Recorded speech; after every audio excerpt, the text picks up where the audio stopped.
Good morning. Night duty করার পরই সকাল সকাল একদম বিধ্বস্ত অবস্থায় তোমাদের সামনে হাজির হয়ে গেছে। দেখো কাল রাতে না রাত 3টে অবধি ওটি হয়েছে, আর তারপর ওটি কমপ্লিট হওয়ার পর পেশেন্টের কাজে এত বিজি ছিলাম যে রেস্ট নেওয়া তো দূর, বসারও টাইম পাইনি। দ্যাটস ওয়াই তোমরা এখন আমাকে এই বিধ্বস্ত অবস্থায় দেখছো। এবার দেখো ঘরে এসেই স্নান দান করে আগে ফ্রেশ হয়ে নিয়েছি, কিন্তু এবার আমার একটু ঘুমের দরকার। তো চলো এবার ঘুমোই, আর তোমাদের সাথে এরপর দেখা হচ্ছে সোজা আজকের বিকেল বেলায়।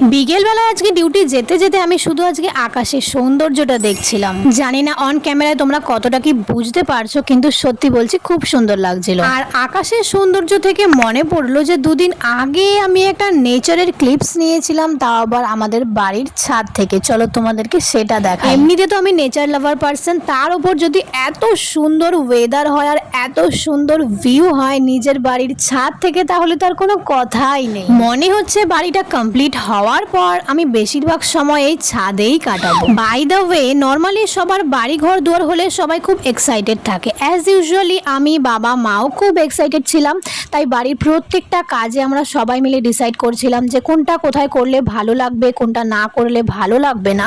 কিন্তু এইদিকে আমার ভাইয়ের তো কোনো ইন্টারেস্ট নেই বাড়ির কোনো কিছুতে। বাট যখন আজকে ও আমার সাথে ছাদে এসেছিল, ও আজকে ছাদের এই ভিউটার ওপর জাস্ট অবসেসড হয়ে গেছিল।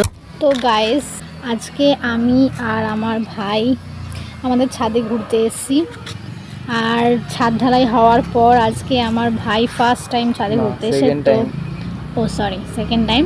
যাই হোক, এবার ওর রিয়াকশানটা একটু আমি দেখতে চাই প্লিজ।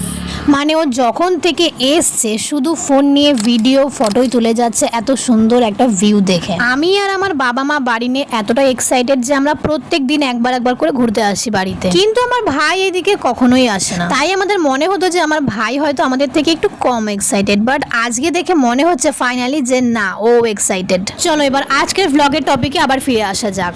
দেখো আজ ডিউটি আসার আগে না আমি মাথায় একদম ভরে তেল দিয়ে এসেছি, অ্যান্ড আই থিঙ্ক এখন আমাকে একদম চ্যাপটা পার্টি সাপটার মতো লাগছে, তাই না? অ্যান্ড এবার তোমাদের সাথে আমি পরিচয় করাবো আমার কালিগের। তো এটা হচ্ছে দিশারি, আমার one of the best colleague. আর দিশারির একটা ভালো জিনিস তোমাদের আমি বলি, ও খুব কম কথা বলে কিন্তু ওর ব্রেন খুব ফাস্ট চলে। আর